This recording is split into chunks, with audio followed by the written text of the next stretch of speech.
सम्मानित मुल्क के मालिकों, मैं बौद्ध भिक्षु सुमित रतन आज पूरे देश में, पूरी दुनिया में बोध गया मुक्ति की आवाज़ उठ रही है। मैं आज आपके बीच सीधा संवाद करना चाहता हूँ, आपको उसकी हकीकत, असलियत बताना चाहता हूँ। शायद आपके रोंगटे खड़े हो जाएंगे, आपकी आंखों में आंसू आ जाएंगे। इतनी दर्द भरी दास्तां है माँ बोधि माँ विहार की। सम्राट अशोक ने अपने कालखंड में इस महाबोधि महाविहार को स्थापित किया। लगातार ये बौद्धों की आस्था का केंद्र बना रहा। तमाम शासक आकर के बुद्ध की वंदना करते रहे। सम्राट हर्षवर्धन जब यहाँ के शासक बने, उस समय गौड़ प्रदेश के एक राजा थे, उनका नाम था शशांक। इतिहासकार उन्हें ब्राह्मण लिखते हैं, लेकिन मैं नहीं मानता कि वो ब्राह्मण होंगे। वो शैव मत को मानने वाले थे।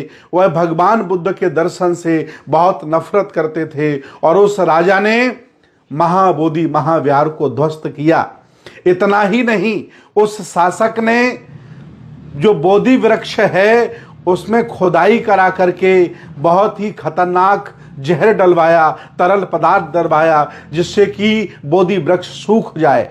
बहुत सारे जघन्य अपराध किए महाबोधि महाविहार के साथ राजा शशांक ने। जब ये खबर श्रीलंका के राजा आदरणीय वर्मा जी को पता चली तो उन्हें बहुत दुख हुआ और उन्होंने अपने यहाँ से एक शाखा बोधि वृक्ष की भिजवाई, जिसे फिर दोबारा लगाया गया, पल्लवित की गई। लगातार श्रीलंका के लोग आकर के वहां अपना आस्था प्रकट करते रहे। इसके बाद इतिहासकार बताते हैं, इतिहास बताता है कि बर्मा के लोग भी वहां आते रहे।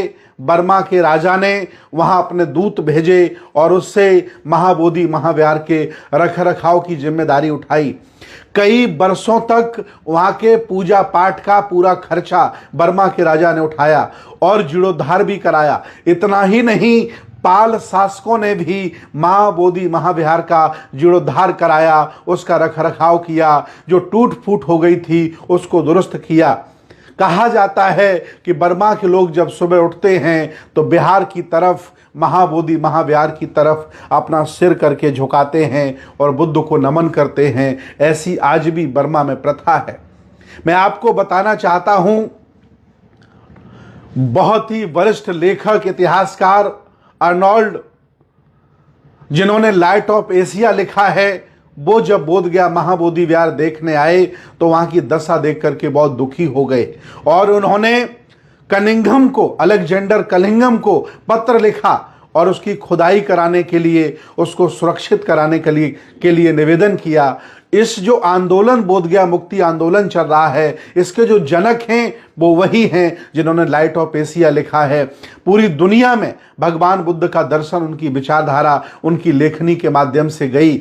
और इसी बीच अनागारिक धम्पाल जी आते हैं। जब वो यहाँ आए तो पूरा खंडर पड़ा था, जानवर चर रहे थे, चरागाह महाबोधि महाविहार बन गया था। आकर के बहुत दुखी हुए और दुखी मन से उन्होंने निर्णय लिया कि अब हम इसके उद्धार के लिए महाबोधि सोसाइटी बनाएंगे और उन्होंने कोलंबो में बैठकर महाबोधि सोसाइटी की स्थापना की, जिसका काम था कि महाबोधि महाविहार को कैसे मुक्त कराया जाए। लगातार वो संघर्ष करते रहे, अंग्रेजों से, उत्खनन प्रेमियों से मिलकर बोध गया की खुदाई कराते रहे, रखरखाव कराते रहे और उसे आज़ाद कराने के लिए संघर्ष करते रहे। कहा जाता है एक सन्यासी घमंडी गिरी वहां आकर के अपना ठिकाना बना लिया। धीरे धीरे वो अपना शंकर जी की लिंग रख लिया। धीरे धीरे वो अपने मठ मंदिर बनाने लगा। जैसे आप बोध गया के सामने देखते हैं तो दोनों तरफ छोटे छोटे मंदिर बने हैं। ये उसी घमंडी गिरी की करतूत है। इतना ही नहीं, उसका शिष्य जो लालगिरी था वह भी अपना वहीं से बैठ करके हिंदू धर्म का प्रचार प्रसार करता रहा और वह महाबोधि महाविहार को इग्नोर करता रहा।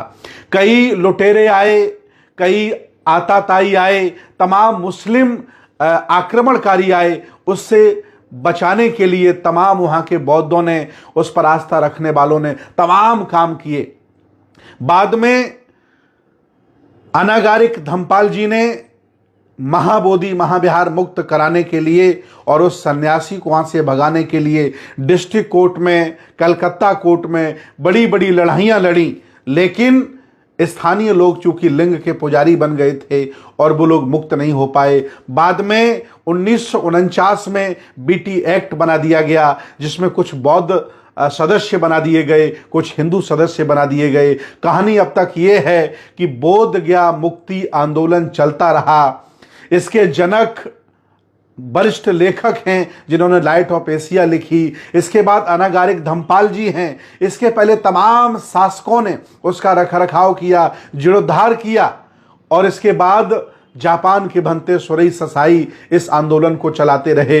अब ये आंदोलन धीरे धीरे पूरे देश में फैल गया, बौद्धों के मान सम्मान का विषय बन गया। आज पूरे भारत के बौद्ध चाहते हैं कि कैसे भी करके बोध गया मुक्त होना चाहिए। जब किसी मस्जिद में कोई पुजारी पूजा नहीं करता, किसी चर्च में कोई पुजारी पूजा नहीं करता, किसी मंदिर में कोई मौलाना नमाज नहीं पढ़ता, तो बौद्ध मठ में ब्राह्मण क्यों पूजा करते हैं, क्यों घंटुलियां हिलाते हैं? ये मान सम्मान का विषय बन गया। और ये लड़ाई कोई आज की नहीं है, ये बहुत लंबी लड़ाई है।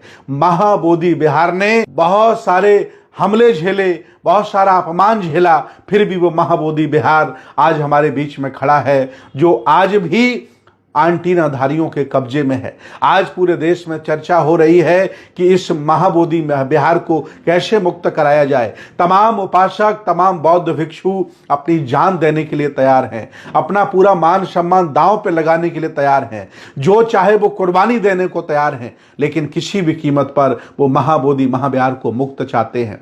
और मैं भी महाबोधि महाविहार मुक्ति आंदोलन का बतौर सदस्य आपसे अपील करता हूं कि मैं भी अब मन बना लिया हूं, चाहे 1 साल हो जाए, 2 साल हो जाए, 1 महीना लगे, जितना भी समय लगे दूंगा, सारे काम छोड़ दूंगा। जब तक महाबोधि महाविहार मुक्त नहीं हो जाता, तब तक हम चैन से बैठने वाले नहीं हैं। हम जनमानस जुटाएंगे, भारत के सभी राज्यों का दौरा करेंगे, सभी जनपदों का दौरा करेंगे, यात्राएं निकालेंगे, बौद्ध भिक्षुओं से निवेदन करेंगे, उपासकों से निवेदन करेंगे, अपील आह्वान करेंगे कि हम लोग जनमानस को तैयार करेंगे, डीएम को ज्ञापन दिलवाएंगे, मुख्यमंत्रियों से मिलेंगे, जरूरत पड़ी तो प्रधानमंत्री से मिलेंगे, जरूरत पड़ी तो दूतावास जाएंगे, जो भी करना पड़ेगा करेंगे, लेकिन महाबोधि महाविहार को मुक्त कराएंगे। और इस अभियान में मैं सभी बौद्ध भिक्षुओं से निवेदन करता हूं कि अपना जमीर ना बेचें।